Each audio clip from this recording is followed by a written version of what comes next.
We're going to go ahead and get started. Thank you all for coming to our second and final guest talk of the semester. Today we have Mary Kuhn from the University of Virginia. She's in the Department of English, as well as the program on Environmental Thought and Practice. Environmental Thought and Practice. Her background, she's a PhD in English. I won't try to explain her research because I won't do it justice, but it's this nice combination of literary studies and environmental studies. And today she's going to talk about some of it titled The Plant Failing in the Anthropocene. So the floor is yours, Mary. Great, thank you so much. So thanks very much, Tim, for that kind introduction and for the invitation to speak here today.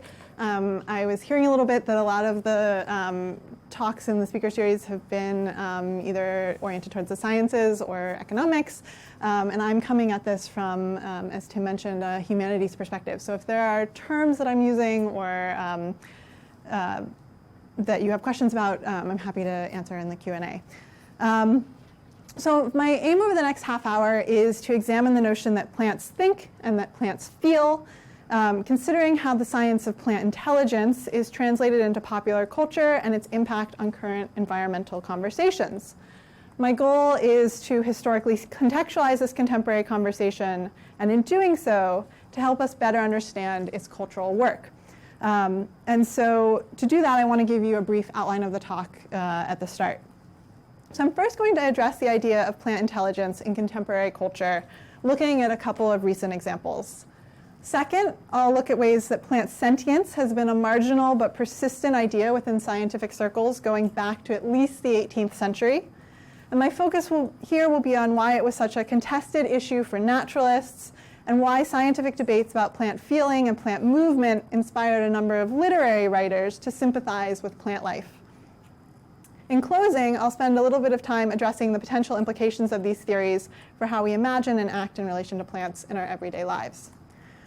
So first, what do I mean by plant thinking and plant feeling? In the past 5 years, a number of scientific studies have illustrated the ways that plants are organized beings that have complex strategies for surviving and even thriving in their environments. Scientists have published studies about the ways in which plants communicate with one another, share resources, experience pain, navigate their routes towards water, count, and perform other tasks that we largely associate only with supposedly higher order beings like humans and perhaps animals. These studies challenge assumptions that humans are vastly more sophisticated than plant life, and so unsurprisingly, they have captured the popular imagination. Take, for instance, this recent New York Times article about plant consciousness. So the title, sedate a plant and it seems to lose consciousness. Is it consciousness? Or this one about the Venus flytrap's ability to count. You can actually watch the video of it sort of snapping shut when a fly enters. Or this TED Talk about questioning the ability of plants to collaborate.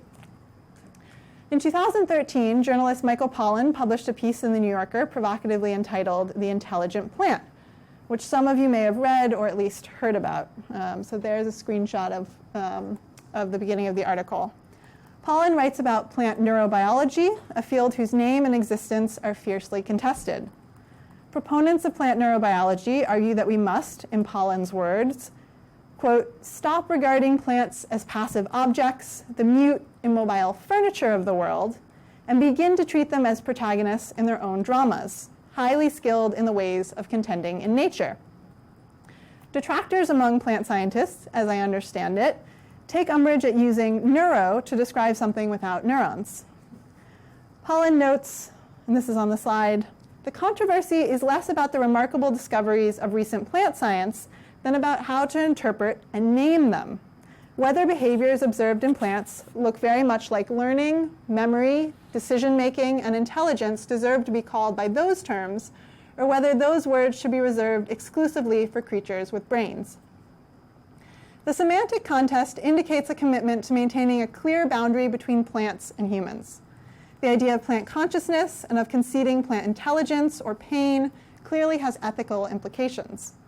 But it also shows us that the language that we use to characterize animal life might not do justice to the vitality of plants. Indeed, as anthropologist Natasha Meyer has pointed out, a number of molecular biologists, biochemists, plant physiologists, ecologists, and other scientists who work on plant sensing resist the comparative language, not because it puts plants on par with humans, but precisely because it flattens their ways of being in the world and reduces our sense of their complexity. In other words, plants can do all these things that we can't do. And so by referring to them in human terms, we're kind of reducing the complexity of the ways that they operate in the world. A number of other science writers, in addition to Pollan, have translated the science into popular culture to spread the ideas more broadly.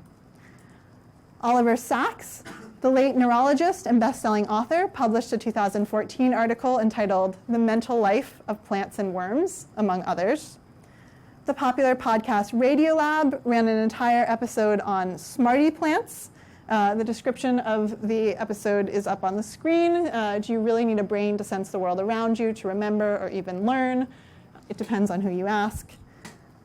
Biologist David George Haskell has written several popular books on the topic, including one that was a finalist for the Pulitzer. And German forester Peter Verleben likewise made the front page of the New York Times for his views on tree sociality. His 2015 book, The Hidden Life of Trees, was a bestseller in Germany, and it makes the argument that forest trees are communal, communicative, and even at times compassionate. Verleben presents the, quote, wood wide web to a general public, emphasizing at every turn that plants feel and that their feelings extend beyond physiology to emotion. The message in Verleben's book is that the more we can think of trees as being like ourselves, that is, the more we treat them as subjects rather than objects, the more likely we will be to protect them. Verleben's narrative, which relays his encounters with trees he manages, is full of comparisons to human political situations. One chapter is entitled Community Housing Projects, and another is entitled Immigrants. He compares the ways that trees redistribute sugar to a neighbor to, quote, the way social security systems operate to ensure individual members of society don't fall too far behind. Trees are comrades whose well-being depends on their community, but they can also behave in ruthless ways if not kept in check by the same community. Verleben's analogies make clear the political stakes of conceptualizing trees in this way.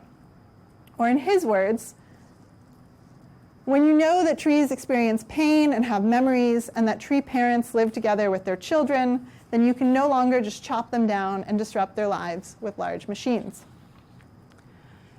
The ethical imperative that drives Verleben is shared by the 2018 Pulitzer Prize winner for fiction. The novel The Overstory by Richard Powers places the agency of trees at its core.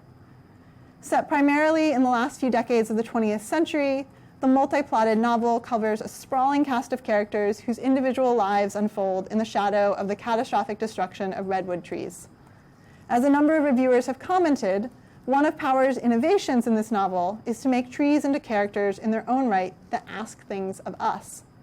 This is a framework that is sharply divorced from the way that most Western cultures think about trees today as recipients of our values and as subjects responsive to our needs. Powers' insistent message about the extraordinary ability of plants is part of the novel's scathing indictment of capitalism's effect on the environment. Old-growth forests, forests that make the rest of life possible, are cut down for profit at a rapacious rate. Without these carbon sinks, Powers intimates we are unleashing devastating climate effects. While the novel is not explicitly about climate change looms through irreparable environmental devastation that extends far beyond any one generation. The characters in the book are dwarfed by the destruction of the forests in Northern California, and they are aware that the ramifications of this loss cannot be remediated. The novel's political message is clear. Unchecked corporate power is ravaging the very forests that nurture and sustain humanity and that hold catastrophic environmental destabilization in check. One clear source of inspiration for Powers is the slender 1972 article by Christopher Stone called Do Trees Have Standing? Stone, a legal scholar at Columbia, was writing in response to a proposed Disney development in the Sierra Nevada, which was challenged in court by the Sierra Club. Stone argued that trees should be granted legal standing and that the environment should be brought into the legal system as a, quote, holder of legal rights. Why, Stone asks, is it that corporate bodies, nation states, trusts, and other non-human entities have long held statutory and constitutional rights whereas the rights for trees and the environment have remained inconceivable. Stone writes that, quote, "Throughout legal history, each successive extension of rights to some new entity has been, theretofore, a bit unthinkable. We are inclined to suppose the rightlessness of rightless things to be a decree of nature, not a legal convention acting in support of some status quo." Stone traces the direct connection between imagining nature's property and the replication of a status quo that fails to protect non-human species from our actions. Power's rejoinder to the destruction littering his nearly 500-page novel is love. The humans who populate the Overstory's pages, including the two who spend weeks camped out on a slender perch high in the redwood Overstory as part of a protest against loggers, feel so strongly about the trees around them that they are literally willing to risk their lives to save them. It is a radical valuation, the notion that a tree's life might supersede that of a human character. The premise threatens the ethical hierarchy deeply ingrained in our culture and challenges business as usual. It has a profound impact in terms of reorienting the characters in the novel. And given the insistence of the message across the novel, it is clear that Powers hopes the story might have a similar impact on readers. In an interview for the Los Angeles Review of Books, Powers emphasizes our, quote, "great errors in thinking that make human exceptionalism possible." And he finds optimism for the future in stories where, quote, "people must lose themselves and their private narratives in an unseen network of connections that runs far beyond our own small selves, even beyond our own species." The novel is an attempt to produce a collective shift in consciousness among his readers. So there's a real sense in the novel that he wants the novel to do cultural work in the real world. Powers' hope that a change in thinking might lead to a change in action might characterize most of the cultural narratives of plant sentience I've already mentioned. At a moment when human-made environmental havoc is happening at all scales and tempos, the idea of an intelligent plant realm provides hope for changing people's minds. But this is not the first time that these ideas have influenced popular culture. In fact, in the 19th century, the idea of plant sentience was so common among scientists that it influenced concepts of nature for a number of prominent literary authors. And that's what I'd like to talk about now. In the 19th century, hierarchical ideas about nature were common, such as the so-called Great Chain of Being, which structured everything in nature according to a hierarchy that put humans at the top, then animals, then plants, then minerals. So this has God, angel, heaven, human, beast, plant, flame, stone, as the ladder of intellect. Linnaean taxonomy, which was growing in popularity in the 19th century, likewise separated plants from animals in part on the basis of feeling. And the efforts of nearly every 19th century empire to seek out and capitalize upon valuable and useful plants around the globe further turned nature into specimens that circulated like objects.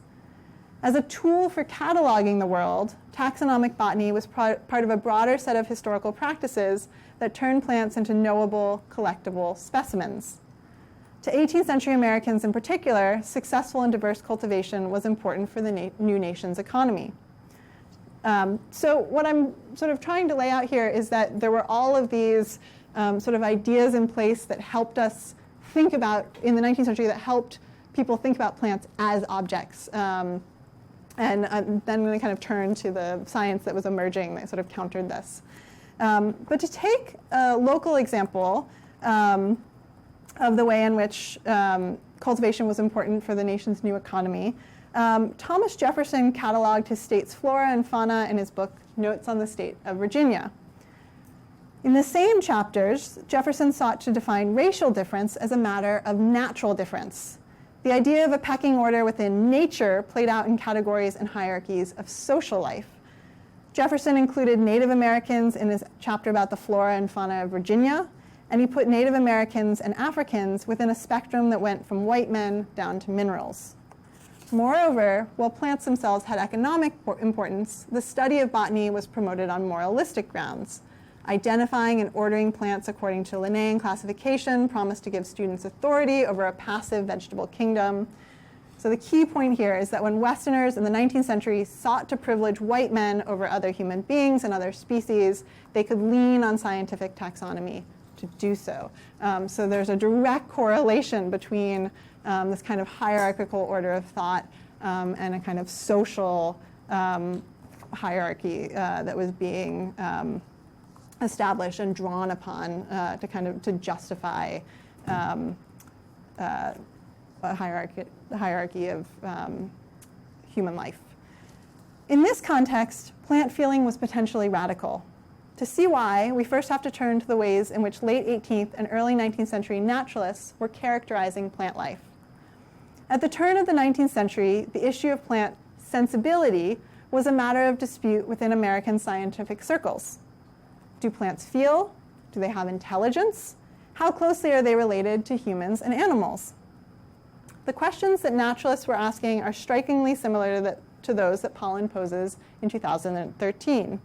And the answers were just as compelling, for they often hinged on the relationship between sensitivity and sensibility, concepts vitally important not only to botanical discussions of life, but political discussions of who constituted a citizen. In 1791, the naturalist William Bartram published his book called Travels, which recounted his exploratory expedition in the American South. Bartram was the son of well-established botanist John Bartram, whose garden is still a popular tourist destination in Philadelphia. Travels is full of Bartram's encounters with wildlife, most notably the crocodiles who roar incessantly across the pages of his travel narrative. He's obsessed. And the prose seems to us as stylized as it is scientific, though this would have been no contradiction in the 18th century. So scientific language of naturalists was often sort of full of flourish. And here's his account of the Venus flytrap, which he calls a sportive vegetable. Astonishing production. See the incarnate lobes expanding, how gay and ludicrous they appear, ready on the spring to entrap incautious deluded insects. What artifice! Carnivorous vegetable!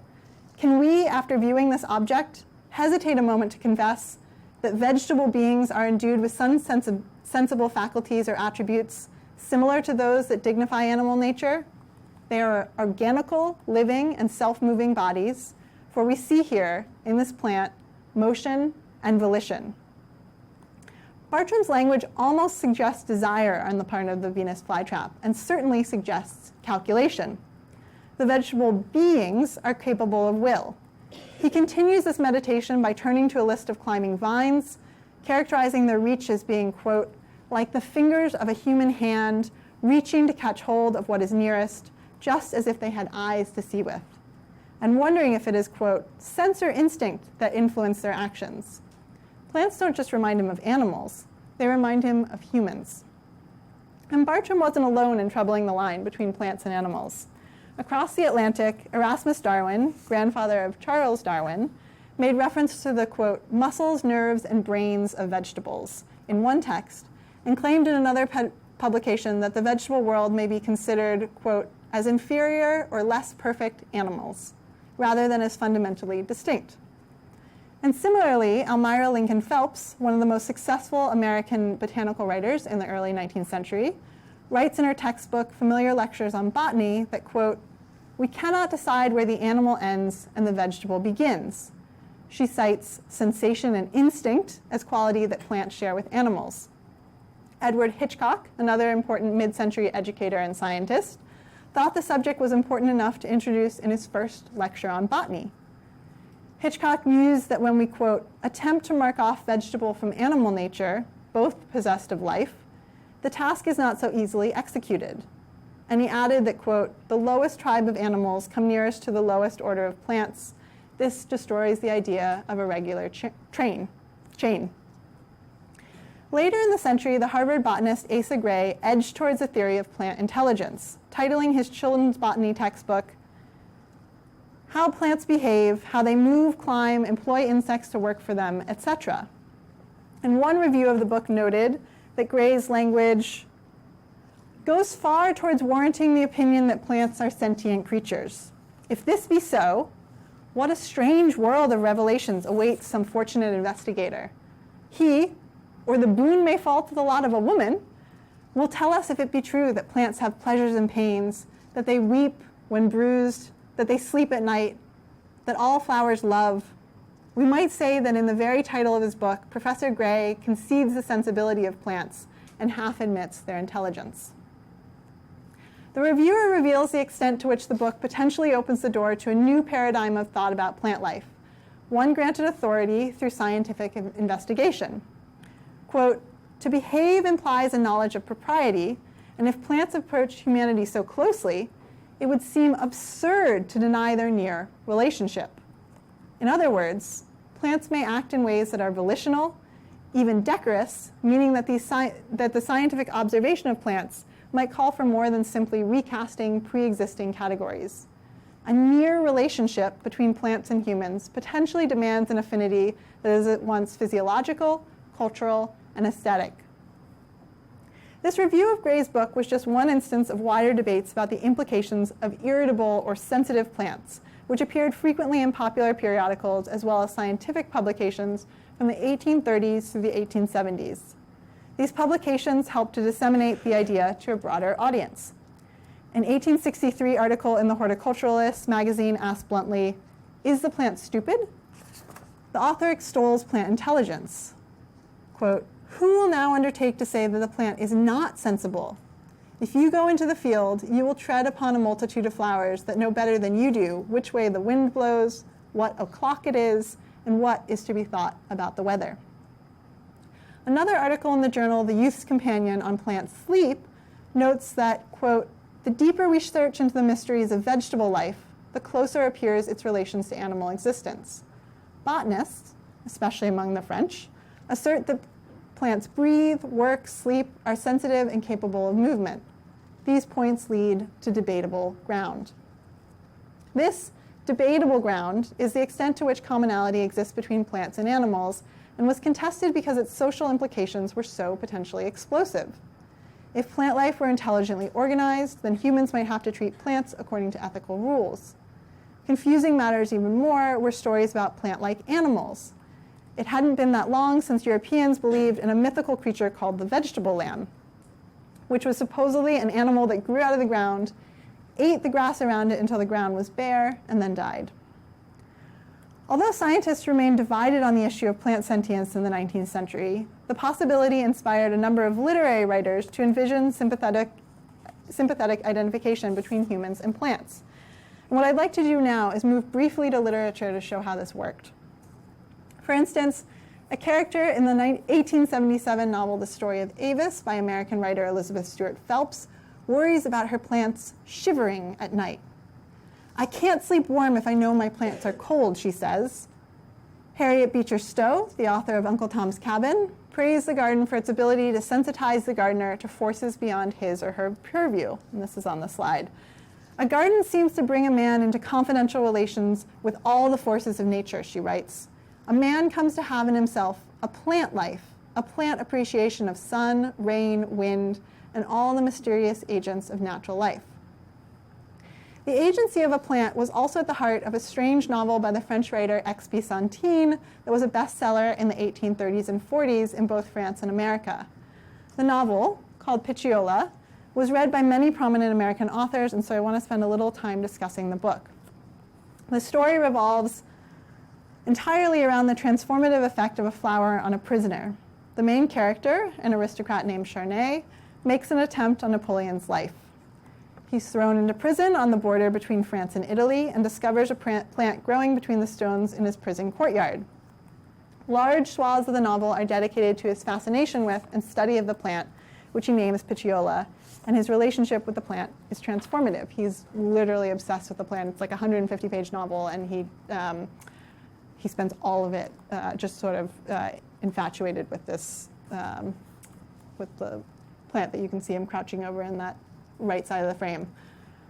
Charnay is at first, quote, "deeply vexed by the appearance of a miserable weed in his prison courtyard, but he is, quote, amused to find himself interested in its preservation. He receives a microscope from a neighboring prisoner and begins to spend hours scrutinizing every aspect of the plant, noticing its, quote, faculty of turning her sweet face towards the sun and following the sun with her looks throughout his daily course. Charnay's empirical interest in the plant is at times overwhelmed by his simple amazement at what the plant can do, such as protect itself from the cold and produce blossoms. And Pidgey Ola is the object of Charnay's, quote, love and admiration, as well as his scrutiny. Pidgey Ola quickly becomes a she, in Charnay's mind, and at various points he refers to Pidgey Ola as the enchantress and the coquette. And here he is ministering to his enchantress in this Braithwaite painting. Over time, he becomes obsessed with Pidgey Ola, which he soon spends all his time studying. After he falls ill and the jailer uses the leaves of the plant as a remedy, Charnay dedicates his time to becoming a, quote, natural philosopher, while at the same time growing infatuated with his benefactress. Here's a representative passage from the novel that I think captures the way he feels about the plant. For the first time since his illness, he judged it necessary to dress. He chose to dedicate his first toilet, his first washing and dressing, to Pidgey Ola in bloom. He actually looked into his pocket glass while he arranged his hair to do honor to his visit to a flower. A flower? Nay, surely something more. His visit is that of the convalescent to his physician, of the grateful man to his benefactress, almost of the lover to his mistress. This passage is characteristic of Charnay's emotional investment in the flower, and the novel ends when his love for the plant is transferred into his love for the daughter of another prisoner. The happy marriage that results from Charnay's transfer of affection from Pidgey Ola to this young maiden fits within the broad conventions of the genre of domestic fiction, which was really popular in the 19th century. Domestic novels concentrate on the moral and emotional development of characters who must learn to feel right when faced with ethical quandaries. Harriet Beecher Stowe's Uncle Tom's Cabin is a classical example of this genre, with the objective to convince readers to feel that slavery is wrong. Domestic literature stresses feeling and sentiment as the keys to raising moral citizens within the nuclear family, but this category of feeling also allows for fairly radical forms of kinship, such as between a prisoner and his plant. So where does this leave us? Contemporary US politics and culture make it hard to envision a world in which human-plant relations could be anything other than an interaction between a discrete human self and a less sophisticated form of life. Sympathetic identification with an ivy or delight in the artifice of a Venus flytrap invite us to think afresh about the language we use to talk about plant life. I want to turn in closing then to the contemporary relevance of 19th century debates about plant feeling. On the one hand, plant feeling seems like it could be the foundation of a new relationship to nature. Today there are a number of rights of nature cases that are attempting to challenge the status quo of ecological devastation with roots in the depredations of colonization. The nation of Ecuador, for instance, made global headlines in 2008 when it inscribed the rights of nature into its constitution, which states that, quote, nature, where life is reproduced and occurs, has the right to integral respect for its existence and for the maintenance and regeneration of its life cycles, structures, functions, and evolutionary processes. New Zealand, Australia, India, and Colombia have also seen cases along similar grounds. Meanwhile, a township in Pennsylvania has attempted to protect its land from fracking by arguing that the land itself has a right, has standing, to ban any activity resulting in its pollution. The motion represents the first time a watershed in the US filed for its own right to thrive. It's worth noting that these communities are fighting to grant standing to non-human environmental entities against corporations, the canonical example of a non-human entity granted human rights. And obviously, these efforts are strongly resisted by entrenched interests because of a legal and cultural framework in which nature has rights, because a legal and cultural framework in which nature has rights does call for us to rethink our ethical relationship to other species. So the science of plant animacy might help challenge the popular notion of plants as fungible commodities and shift public opinion in relation to these battles. If adopted widely, stories of sentient plants might help recalibrate values and lead to different consumer choices. On the other hand, there's a more pessimistic interpretation. The fact that plant sentience has long been a marginal idea illustrates the difficulty of disrupting current modes of valuation. In many rights of nature cases, it's indigenous groups leading the way, which reminds us that it takes Western culture centuries to rediscover glimmers of what non-Western forms of knowledge have long articulated, that other species in nature are not just objects to be exploited. Finally, all these rights of nature efforts focus on the rights of specific parts of nature, a river, a mountain, a tree. The focus on plants that I've been talking about is built on a hyper-local form of engagement and observation, and it remains to be seen how these local efforts speak to the global environmental catastrophe that confronts us. Thank you.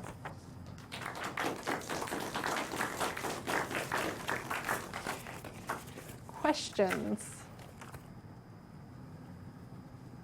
Comments? Here. Good. Yeah. I was just going to ask, do you think that it's likely, say, in the next 20 or so years, that these kind of court cases are going to win? If you think plant rights is going to be in the future? So the question is, in the next 20 years, do you think, how likely is it that one of these court cases could be successful? I think, I mean, I'm not a legal scholar, and I definitely don't know the sort of ins and outs, but I think there's definitely, I've been surprised when I started working on plants in the 19th century, none of this conversation was happening today. You know, when I remember seeing the Pollan article in 2013 and being like, he's talking about what my dissertation was about, you know. But now, and now I feel like every time I look at the news, I'm surrounded by, I see more and more examples of these kind of conversations. And it's not, there were a couple of things I didn't know how to sort of fit in here. The Melbourne tree mail phenomenon, people writing to tree, you know, emails to trees that they love, which sort of became incredibly popular in Melbourne. Or, you know, you have, there's a long history of witness trees, trees that are sort of said to witness historical events. And so we have like a witness trees Twitter feed, which was recently blowing up. So I think, you know, the fact that a couple of books that are about, you know, tree communication, these kind of popular translations of some of the science into these popular realms, the fact that this is winning Pulitzer Prizes, winning some of these major awards, I think I see there being a kind of shift in popular consciousness about these ideas, that it's really becoming a kind of bigger part of the conversation. And so whether or not that will actually have, you know, a kind of impact in a legal sense is hard to say, but yeah. Tim? I have two. One of them you may have just answered, but the first set of examples you gave were very modern. Mm-hmm. The last like 6-7 years, and the rest were all 18th, 19th century. Is your sense that this was a thing and that it disappeared and it's coming back? It almost kind of tracks, the economist in me wants to track it against economic development. Yeah. If there's a reason why. So I don't have a great answer for this, and I will say, like, one of the things that Pollan talks about is like how in the 1970s there are a bunch of books that come out that are like, and I'm forgetting the author's name. There's a book that's like, you should play Mozart for your plants because they will respond to that. But he calls it kind of like a murky pseudoscience at that point. And I am interested, you know, in the late 18th and 19th century, at least in the U.S. context, it seems like there's a real willingness to sort of take this on board. And then between the 40s and the 70s, there's like this real contest, and some scientists are sort of shutting it down and saying, you know, there needs to be a kind of firm line, and others are saying, no, you know, there's this kind of radical potential here that they find really exciting. Then I don't see a lot in the sort of late 19th century into the early part of the 20th century, but I haven't done as much digging. So part of that may just be that I haven't sort of barked up those trees yet. Yeah, that was question one. Yeah. I'll go, can I hold on to that? So my sense is that in the 20s or that late 19s, that bridge period there, you'll find it over in Russia. Interesting. Where Oh, cool. Kropotkin, starting with that in the 19th, that anarchist guy, Kropotkin. Yes. And then this guy Vernadsky becomes really important in all this. I'll try to remember what they do it for. But like, so you made such a convincing thing at the beginning of your talk about how that understanding of social hierarchies, like from God all the way down through various life forms to like lowly minerals, right? Kind of paralleled these social hierarchies. So then if you turn that around and say, what if you're in a place or a time where social hierarchy is ideally supposed to be flat? Yeah. In other words, ideal social then does it turn out that then by inference then, like, the natural hierarchy is also perceived as more flat, so that in that context, like plants and animals and people can be conceived of as being more, I don't know. I know that the Russian idea is that all life is conscious, it's just that at levels where molecules don't move a lot because they're like in stone, they're just like, their consciousness is just not moving very much, and as you get to other things, it vibrates more, and something like that.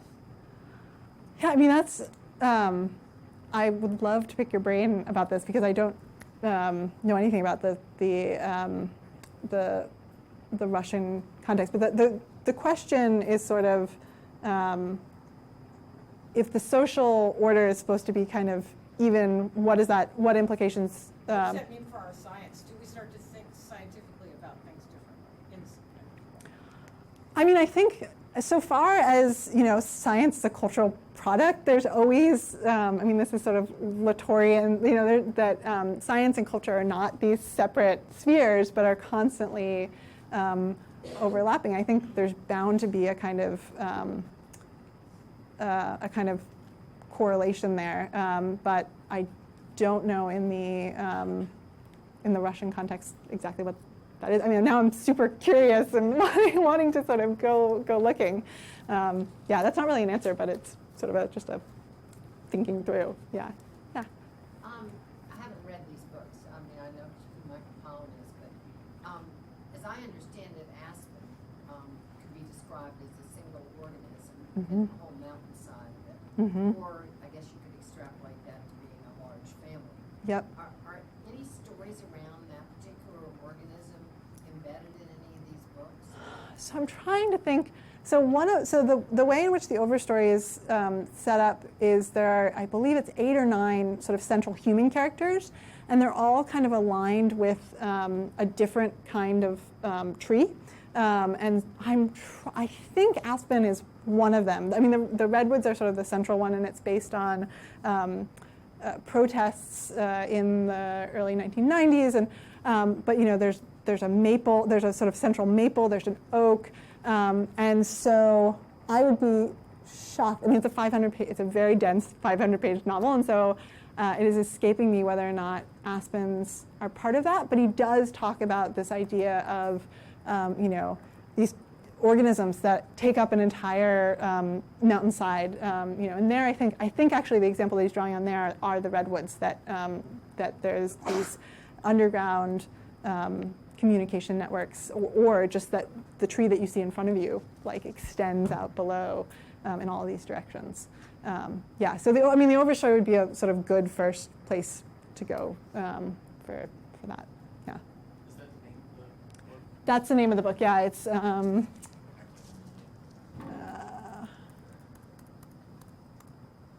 it is. That's the hardback cover. Yeah. Yeah. So you kind of had this throwaway line relatively early on. How can you justify talking about plants thinking or feeling for organisms that have no neurons? You didn't really explore the answer to that question.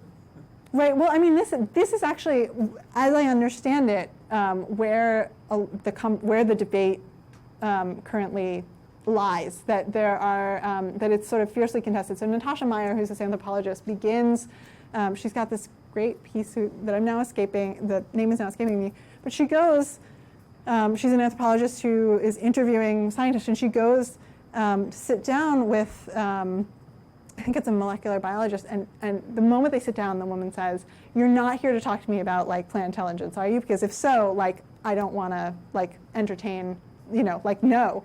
And so they have this incredibly stilted and awkward conversation, and she comes out the other side realizing that the woman's the complaint is about the it's a debate about language, not a debate about the sophistication of these forms of life. So. I don't know what more to say except that that seems to be the sort of sticking point for in these debates that I'm interested in, like, how does this translate over into the cultural sphere, where there's a lot more latitude to sort of be like, you can talk about, what other terms are you going to use? There's a kind of creative license, I think, in the kind of literary realms. But even, Pollan is very careful to sort of lay out that the debate is about what language do you use to talk about. Scientists want parsimony as much as possible. The simplest explanation is the preferred one. Right. And so invoking neuronal-like Right. phenomena in organisms that don't have anything remotely resembling a neuron is a very complicated approach. Completely. And it's not just the neuron. Plants don't even have sodium potassium pumps. Right. They don't have the subcellular machinery that makes a nerve work. Right. They got proton pumps, but they don't have sodium potassium pumps. They're different. Totally. In a very fundamental way. Absolutely. And so I think, again, I wouldn't contest that sort of at all. I think what the conversation, at least the kind of like pop science conversation, the ways it's kind of filtering into like the New Yorker articles, the New York Times articles, is that there's a sort of questioning of like, what does intelligence mean? Like, what does intelligence mean? What does consciousness mean? Do you need to have neurons to be conscious? Do you need to have neurons to be, so there's a... What's the right words? Is it really Exactly. a matter of millions of years of adaptation and the evolution of structures and physiological processes that work? Right. Right, what do you call that? Right. So and that's where sort of I think we're kind of living in that question. I don't think there's, at least as far as I've sort of been tracking it, there hasn't been like great resolution. But there is a real willingness in contemporary popular culture, and I'm including like novels and TED Talks and YouTube videos and things, to take those ideas and kind of run with them. So again, I'm kind of interested in where the kind of scientific debate is, but I'm sort of tracking it, like how is it bleeding out into the cultural sphere? And in there, it's in ways that are not always lining up with how a scientist would define it. There's more kind of leeway, I guess, or latitude. Thank you. Other questions? Hi. How much do you think this is a response to climate change, these kind of recent population events that are associated with So the question is, how much do you think that this, the emergence of, or the reemergence, or the contemporary bubbling up of this idea of plant sentience is a response to climate change? I think in some ways, Powers has been interviewed a lot about this novel, unsurprisingly, because he's won all these awards. And he makes it very explicit that for him, he's looking around the world, at the world, he sees all this, he sees climate change as a major issue, and so he did an immense amount of research in writing the novel, and you can sort of see it percolating. I think for him it's a direct response. I would say I think it doesn't surprise me that this conversation, started in the 2010s, and continue, and it is increasingly visible. I think people are looking for different ways to, what can be a successful challenge to kind of the way that we're currently operating, the way that we're currently valuing. And I think this is one, I think there's a kind of sex appeal to the idea of like plant thinking. And it surprised me how many people, when I tell them my research in the 19th century, they're like, oh, like the Overstory, that there does seem to be something about, yes, I think it's a response to the climate crisis, and more broadly to kind of the various ecological crises, the climate crisis being one of them. Yeah, definitely. Other questions? Yeah. Yeah. I was wondering, this is all about plants. I was wondering if you've drawn corollaries to other, so perhaps animal rights Mhm. went through kind of this same, the same genesis, and then eventually now it's sort of ingrained in our heads that of course animals have rights. And I'm also thinking, I probably watched many movies, but thinking about like robots, and, right? This sort of, was it like Blade Runner type Yeah, story? yeah. Can you be in love with the robot?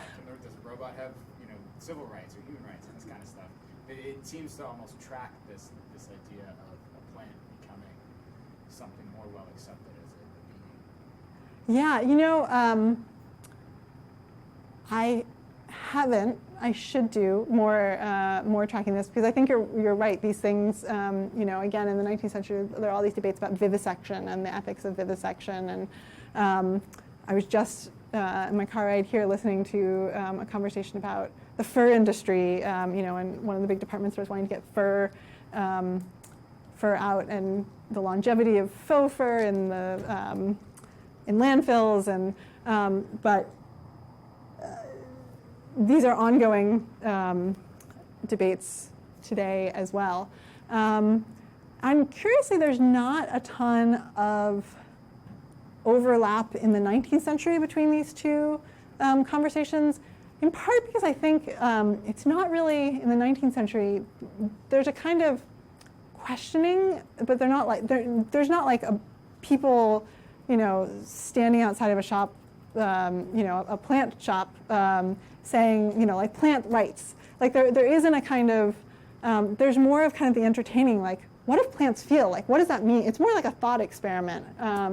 And I'm sort of interested in this because I got interested in this because in the 19th century you have the rise of and the proliferation of nurseries. So suddenly people can get in their own homes plants from around the globe, and that is a direct connection to imperialism and the kind of access to plants around the globe. Suddenly somebody can get a plant, an exotic plant in their New England home. So Emily Dickinson, who's a writer who I work on, she had friends send her floral cuttings. A lot of her friends from school were missionary wives, and they went abroad and would send her back cuttings. But she was also getting plants. The seed catalogs would tell you where these plants come from, and they're from all over the globe. And so you have this sort of interesting, we tend to think of like the domestic garden as this sort of walled off space that's apolitical, or sort of that's how it sort of tends to get represented. And instead you have this kind of connection to the world at large, sort of through the houseplant, the sort of common ordinary houseplant, which has this really interesting history. But the conversation, so houseplants are getting more popular in the 19th century. They're affordable for the middle class, and so you have individuals who are learning how to study these plants, and you get these really I often use the phrase intimately strange. Like the longer people pay attention to these plants, the more that they seem to develop a kind of Charney-like relationship to them. The idea that character can't sleep because their plant is shivering. Harriet Beecher Stowe, who once said, if you look at a house plant and it's not doing well, it's a fatal augury for like the health of the air quality in the room for the human. So the kind of in the 19th century, again, I'm sort of answering in the 19th century, you don't really get the kind of outcry of like plant rights. It's more kind of good to think with. It's not as much as a kind of organized movement as a kind of individual encounter, if that makes sense. That was a long-winded way of answering. Other questions? Yeah. So now, the text, the story of Pidgey Ola, you said it was 1840s French, right? Yes, I think it first comes out in 1838, 36 or 38, and then 2 years later it's translated in the U.S. So that story sounded like remarkably similar to the Petit Prince, I think, Little Prince, with the flower, and just falling in love fatally with the plant that just happens to grow there. Mm-hmm. And I was just wondering if you know anything about that story and how it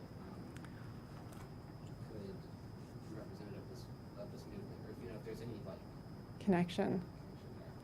That's a great question. I've not read The Little Prince in like years, so I would be on really shaky ground to answer you, but there must be a connection. I mean, I had never heard of, I sort of stumbled across Pidgey Ola because Hawthorne read it, Dickinson read it, Dickinson's cousin gave it to her, Stowe wrote the introduction. It was one of the bestsellers in, like it was put in a collection in the 19th century with like 6 or 7 other novels that Stowe wrote the introduction to that were like bestsellers. And I was like, what is this novel? You know, so it's totally been sort of disappeared in sort of the U.S. cultural imaginary. But X.B. Santine, which is it's a pen name, was huge in France, and I don't know his current reception or sort of what kind of connections there are to later works, but I guarantee you there's got to be a connection there. Yeah, I mean I've read an article that sort of makes the case that the prison flower outside of the prison at the beginning of the Scarlet Letter is a direct sort of connection. I mean, I think it was really big in the cultural bathwater, so it would shock me if it didn't play a role. Yeah. Thank you. Yeah, hi. I'd like to suggest T.S. Eliot, the Four Quartets, Yeah. not the Four Quartets. And he mentioned evolution Mm-hmm. and how it applies to us. And it's not cut and dry. It's a beautiful work. It requires a lot of reading, and every time I mention it, everybody starts glowing. I will similarly glow. I taught in a boarding school in England for 2 years right after my undergrad experience, and it was near Little Gidding, which is one of the Four Quartets. And so I drove my beat up, barely legal car there one afternoon and spent an afternoon sort of sitting in the house sort of near the chapel, and the woman who sort of tends the site sort of took me around. And yeah, so I love the Four Quartets. Yeah, it's been a long. I don't actually do any work on Eliot in my own sort of research, but he'd be a good figure. And the more you read it, the more it means. I'm just getting into it. I couldn't go to the classics. And I read The Little Prince. It's always been one of my favorites.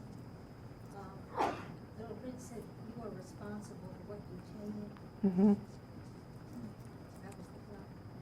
Well, so just to jump back to this, I mean, one of the things that I find, so Pidgey Ola ends, as I said, with this, he becomes totally besotted with the daughter of another prisoner, who he first, he sees her and he thinks her face is like his flower. It's this weird moment where the person is like the flower. But for all that novel has this kind of radical sort of moment in the middle where he's infatuated with her. There's all this gendered language.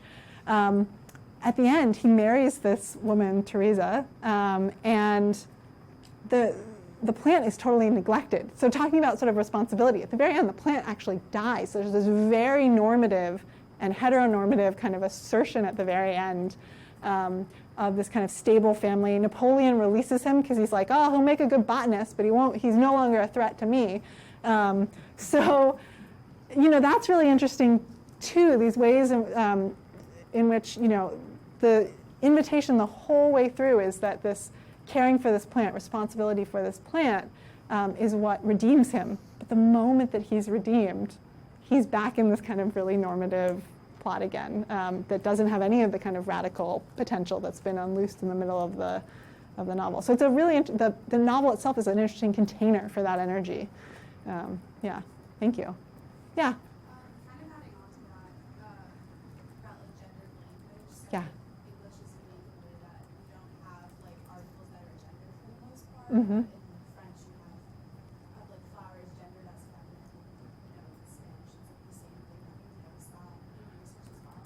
Yes. So, yeah, there is flowers in general again in the 19th century, were gendered as feminine. And Hawthorne has some line about the like aristocratic flowers, which are always associated with women, and then the like plebeian vegetables, which are more sort of masculine. But the way I got into this research was that I read this 1824 novel by this novelist, Lydia Maria Child.